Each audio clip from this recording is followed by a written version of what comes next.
Today my adventure begins right along this road that has an abundance, if you will, of cotton. And the name of the road is Cotton Avenue. How fitting is that? Good morning, my friends. Welcome back to the channel. Hitchhiking Yeti here. Thank you so much for joining me today. We are on the back roads today. We're going to do a little exploration, if you will, of some small towns, rural South Carolina, probably about 20 minutes to the south of Orangeburg. It's going to be a good day today. We're starting off our video today in the small town of Cope, South Carolina. As you can see right here is the U.S. Post Office here, as the rain is starting to sprinkle, so might have to go and get myself an umbrella to do the rest of this video. Who knows? But we're going to kind of explore Cope. It's a really neat little area here.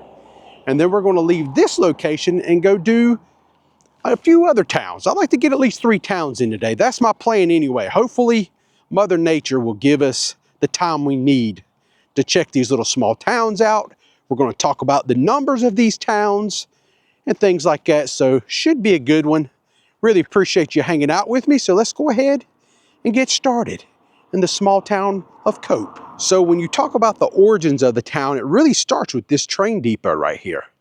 So the town of Cope here in Orangeburg County, South Carolina, it was established in 1890s when farmer Jacob Martin Cope sold part of his land so the railroad depot could be built here. The Manchester and Augusta Railroad came through around 1893 and 1894, and the depot became the heart of the settlement. Over the next few years, Cope grew around the railroad stop. So the railroad depot wasn't just for trains, it was the center of communication for the town, with mail, telegraph, and even telephone services routed throughout the depot. Early on, the town grew quickly. Cope had 2 churches, it had general stores, it had a drugstore and a grist mill and a cotton mill.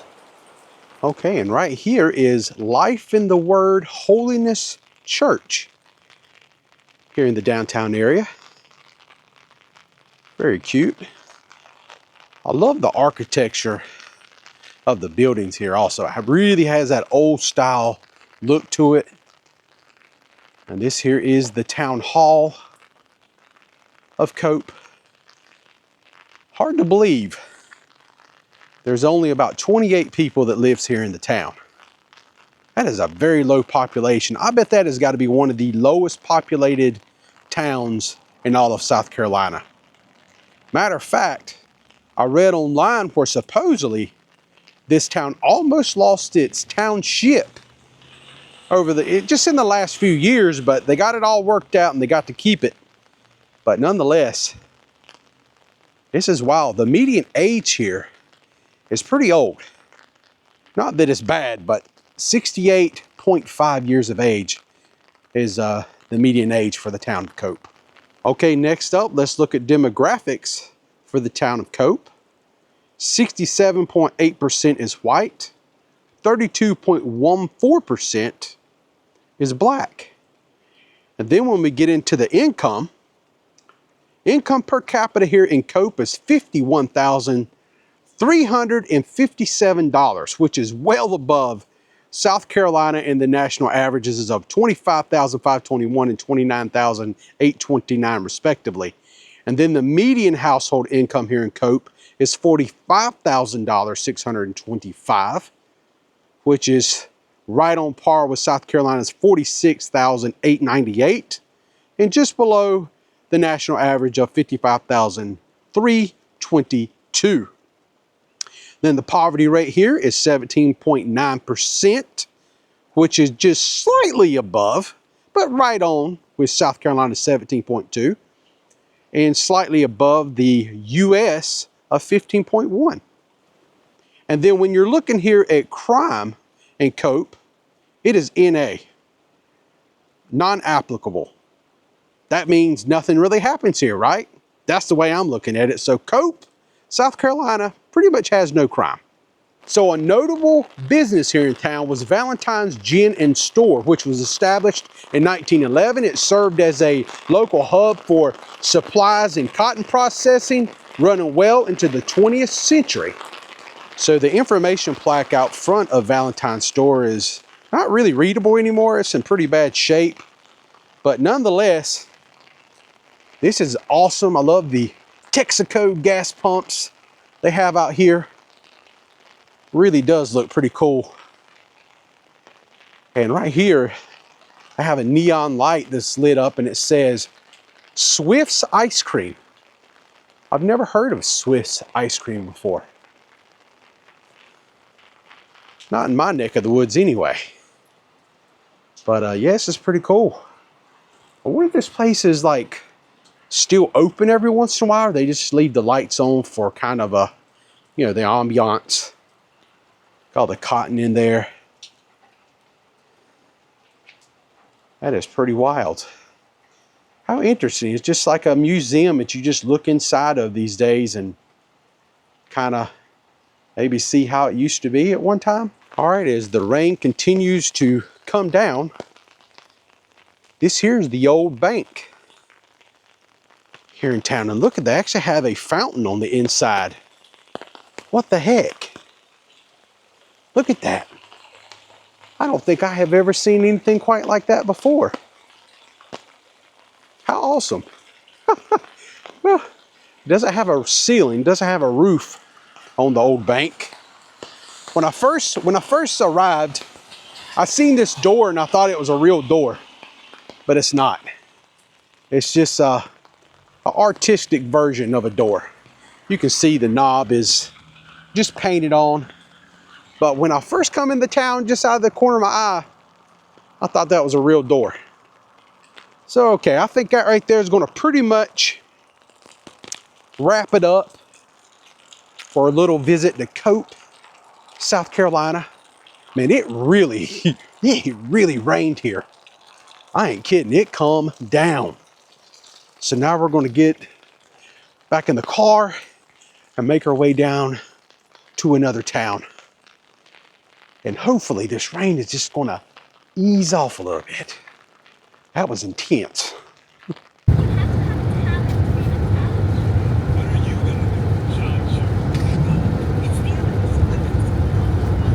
Okay, I drove down the road about another 5 or 6 miles and now I'm in the town of Bamberg, South Carolina. Bamberg Veterans Park. That's what this is called. A very interesting little town. A lot of abandoned storefronts here. I've already can tell that much as we look right across the street. And look at the railing, like along the sidewalk. You don't see that every day. All right, I made my way up here to the corner of Highway 78 and Highway 301 here in town. And I thought I would talk to you a little bit about the beginnings of this town. So the town was formally incorporated in 1855 and named for Major William Sanborn Bamberg, an early settler and influential businessman. Members of the Bamberg family, including Seaborn's brothers Isaac S. Bamberg and General Francis Marion Bamberg, played key roles in the town's early growth.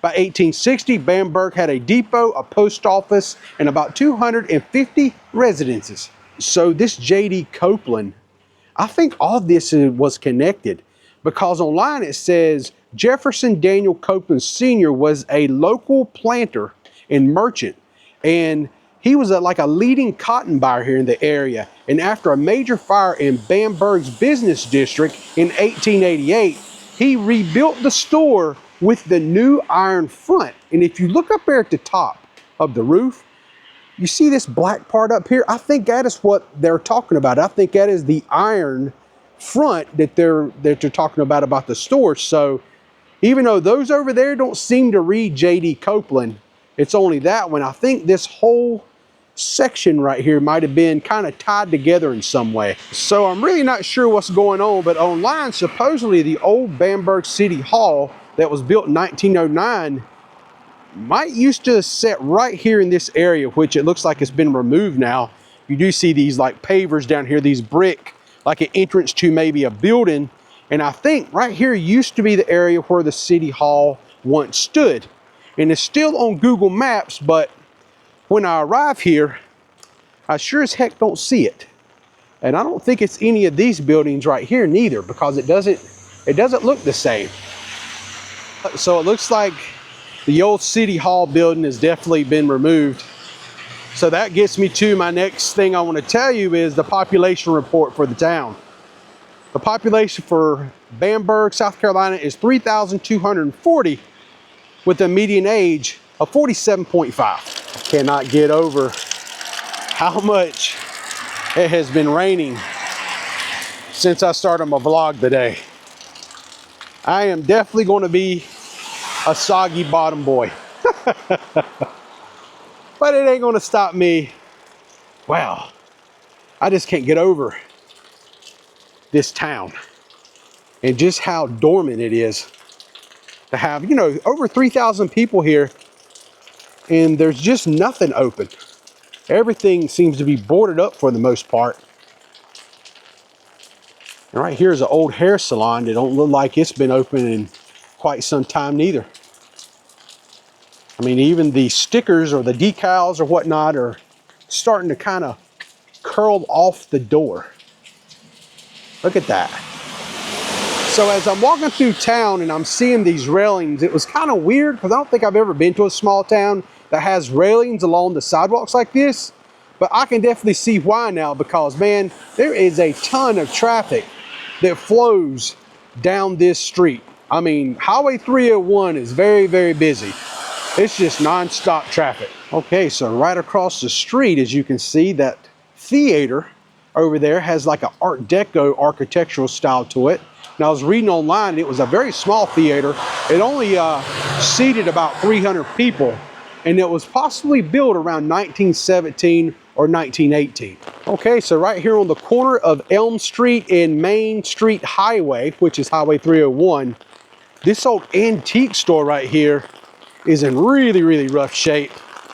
Because as you can see, this whole entire window has been removed or broken out. And look at the shape that this old antique store is in. Yeah, this place has not been in business for a really, really long time. As you can see, the ceiling is buckling. Really, really bad shape. You can see the upstairs right in there. How crazy is that? Oh my gosh. Even this window right here on the side has also been broken out as the rain is intensifying once again.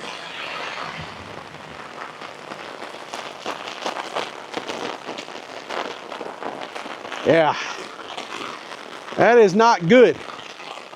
That is for sure. Okay, so next up, let's talk about demographics here in Bamberg. 43.89% is white, 54.72% is black, and 1.33% is mixed race. And then when we look at the index per capita, income per capita here in Bamberg is $22,858, which is slightly below South Carolina's $25,521, and the national average of $29,829. The median household income here is pretty good, $40,286, which is just slightly below the $46,898 of South Carolina and $55,322 of the national. And then when we look at the poverty rate or poverty level, it's 28.6. That is definitely a bit high. That is well over the South Carolina 17.2 and the national average of 15.1. Then when we look at crime here in Bamberg, South Carolina is actually very, very bad. That 8,009 per 100K, or 8.0 per 1,000, that is a very big number. That is one of the biggest numbers I have seen here in South Carolina. I think the only town I've been to up to this point that has had a higher number was probably Dillon, South Carolina. It was at a 9. So that is right on par with like big cities like Oakland, California, and places like that, Memphis, Tennessee, Detroit, Chicago. That is the kind of numbers that they have when you're talking about crime rates. So total crime rate at 8.0 per 1,000 is not very good, not very good at all, actually. And then you look down, you see violent crimes are at a 1.7. That's not good neither. That is very, very high, especially when you look over and see what South Carolina and the national is at a 437 and a 359. So it just goes to show you crime is definitely a problem here in Bamberg, South Carolina. And then when we put that in a percentage level, look at some percentages here to kind of paint a different picture for you, a little bit clearer one, I think. Total crime is 278% higher than the national average. Violent crime is 380% higher than the national average. And then property crime is 257% higher than the national average. Okay, so I made my way underneath this little overhang right here in this park, in Veterans Park, for a minute to try to get out of the rain. And I want to talk to you a little bit about the growth in the agricultural industry here in the town. So in the late 1800s, Bamberg flourished as a commercial center for cotton and other agricultural products thanks to its rail connection. So the Bamberg cotton mill was actually erected here in 1892. And I don't know what this is I'm about to show you, but I wonder if any locals want to chime in.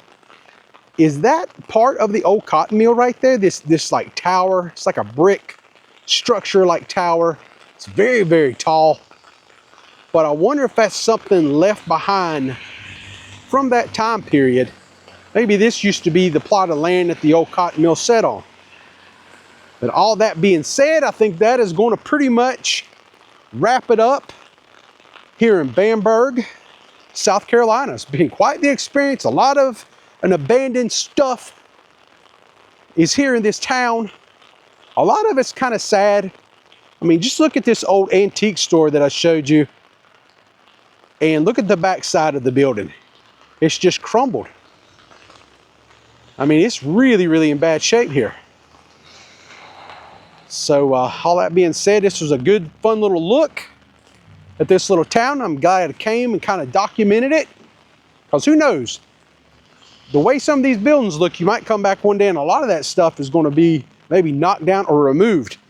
Just like maybe the city hall, because I couldn't find it neither. I couldn't find any of the buildings to match up with the picture that I found online. So let's go ahead and get back in the car, drive off a little bit, and make our way to at least one more town before we wrap up our vlog today. So let's go hit some more back roads. This has been good, even though it's been a wet one. I've enjoyed myself. Just outside of the town of Bamberg, this caught my eye. Look at this old store. How cool is this? This is pretty awesome. And it's like an old Herbie the Love Bug, like the front end of Herbie the Love Bug right there. You guys remember that show or movie? Disney movie. I love finding little gems like this along my way, and I just wanted to stop and just show it to you. That old Interstate sign right up there. That's a long way from home. That says Maryland on it. Interstate 81. I've been up there a few times in my life. Interstate 81, traveling through Virginia up through Maryland. But yeah, I just wanted to take a moment and stop just to show you this cool little spot right here, right outside of Bamberg. All right, I made it to my next town. Welcome to the small town of Olar, South Carolina. This place right here looks to be a hidden gem. That old gas station over here, look at that. That is awesome. And this service station right here still has the lift where they would be able to jack the cars up and work beneath it. That is pretty wild. So right here in Olar, you're looking at a population of 307. That's not a lot of people. It's a very small town for sure.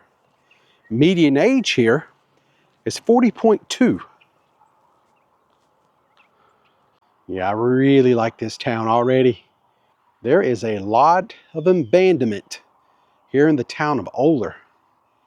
And fun fact, Olar, South Carolina was not always called Olar. It was originally named Buford's Bridge, named after Colonel William Buford, who built a bridge across a nearby river. And then in the late 1800s, there were 4 brothers that donated land to the southbound railroad, and a rail depot was built, and the community around it became known as Hammond Station. In 1892, the town's post office opened and was named Olar in honor of Olar Morris, a young daughter of one of the Morris brothers. So then in 1894, the town adopted the name Olar to the town name from the post office, and that is how the town became Olar. So right here is an old abandoned garden area, and it has a little plaque over here. And you know, Olar Morris was the young lady's name from the Morris brothers that the town was named after. And this plaque right here actually has the name Morris Still Garden Park on it. Mary Ann Morningstar Morris, 1927 to 2003. Humanitarian and keeper of God's creatures. Doris Elizabeth Steele Harrison, 1920 to 2003. Olar native of life, family, politics, and the Clemson Tigers. So as I make my way across the street here, I want to show you something about this town. It gives it a little notoriety and makes me smirk a little bit. I love this one little thing about Olar that is so cool is police office. Sits right here beside the railroad track. And look how small it is. How cool is this? Look at that dummy they got in there. It's like Enos Strait from Dukes of Hazzard. He's got his phone, his book, staying busy, keeping the small town of Olar safe, only as he can. And speaking of police office, look at this old relic in here. Look at this. That is awesome. That is vintage. Hopefully the glare is not too bad for you guys can see this car in here, but my gosh, that is a classic. That's pretty nice in there. Olar, South Carolina Police. But it has an Indiana license plate, and also it has a battery right there. CarQuest battery. I do know that this is a Ford, but I do not know what year, model, or whatnot it is. Not really good at old school cars like this, so. And they do not have anything stating what it is other than it's an Olar, South Carolina Police car. So if any of you gearheads out there might know what kind of Ford this is exactly, definitely put in the comments section down below, that's for sure. All right, let's take a second and look at some demographics of the town of Olar. 37.13% is white, 60.91% is black, and 1.95% is mixed race. And next up, we're going to look at income. Income per capita is $22,624. And you can see how that compares to South Carolina and the national averages, slightly below. And then the median household income is $31,618. That's quite a bit below the South Carolina's $46,898 and the national at $55,322. And then we're going to scroll down a little bit further and look at the poverty level here in Olar. It's only 12.7. And that is really, really good for a small southern town that's not close to any kind of interstate. That is well below South Carolina's 17.2 and the national at 15.1. And the crime here in Olar, South Carolina is NA, non-applicable. So they must not have much crime here, or for whatever reason, it's just not listed. So I guess that's good. No crime is good crime. All right, so if everything is correct online, this brick building right here is the old bank of Olar. And it likely opened around 1900. So that is a pretty cool chunk of history right here that the original bank, if this is true, is still standing. Okay, so I was right over here. This here was the old bank. But look at these relics. Look at these storefronts right here. My gosh, that is awesome. Look at this right here. Is this original Coca-Cola ghost sign possibly?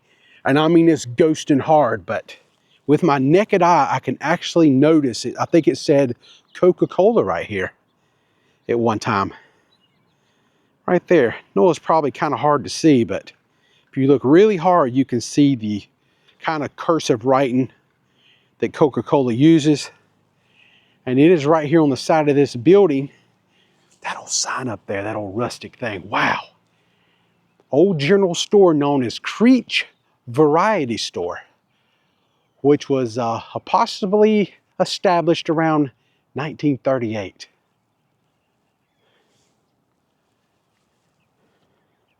This is cool. This is so darn neat. That old paint up there peeling away. I wouldn't never touch it, as old as it is. You never know what kind of chemicals are in there. But you can see better on this side. You can see Coca-Cola, and you can see Hitch, the name Hitch. Hitch is a variety store right there. That is awesome. I just noticed up here at the rooftops, there's a lot of stuff, trees, branches sticking out like things were growing inside maybe. I would imagine the ceilings on these old stores are probably not in the greatest condition. At least those down there. Now it looks like here's like a storage building maybe for the town, because right here is the Olar Civic Center, which it still looks like it's being used or function. They actually have some mats out here to clean your feet before you come inside. But hopefully they can do something to these buildings, because man, I'm gonna tell you something. If you're able to fix these up and put a fresh coat of paint of like that yellow and like, you know, different colors, that would be it would pop so good. Maybe fix that sign up a little bit and have a little coffee shop right there. You know, all depending on what the roofs look like. If the roofs are destroyed, it would be really expensive. But if structurally the indoor part would be okay, it's just an idea, just a thought that I would definitely throw out there. I've seen other small towns I've been going through a revitalization, and they put some coffee shops in there, do some stuff, put a fresh coat of paint on it, make it pop a little bit. It's really beautiful, really, really awesome. All right, my friends, I think that is going to pretty much wrap it up for me here today on my little adventure on the back roads of South Carolina. I'm actually driving towards Savannah today. That's where I'm going to lay my head tonight for a little sleepy time. This was an awesome little visit today. Loved all the towns. Hope you guys enjoyed the video. I know it was a rainy, soggy mess in the beginning of the video. I'm glad by the time I got here, I was able to walk around without an umbrella. But I had a great time. Really cool seeing these old towns, documenting them just in case somebody don't revitalize some of these towns, they knock them down. At least I have filmed it now. It's on my channel. I love going back every once in a while and checking out where I've been. Had so much fun. I know my friends and family do, and I know some of you guys who subscribe to the channel, y'all like to do that also, so I really do appreciate it. Thank you everybody who puts in the comment section down below and gives me these ideas. Throw out some names here and there of certain towns, the town of Cope and the town of Olar. You know, I've heard those names before, and I really had a good time today going and visiting those towns. Really cool experience. I love this type of stuff. Until next time, friends, I am the Hitchhiking Yeti, and I'll see you on my next adventure. Y'all stay safe, and I hope to see you all again soon. Y'all have a blessed one. And say so long to Olar, South Carolina. It's pretty epic here. Really is cool.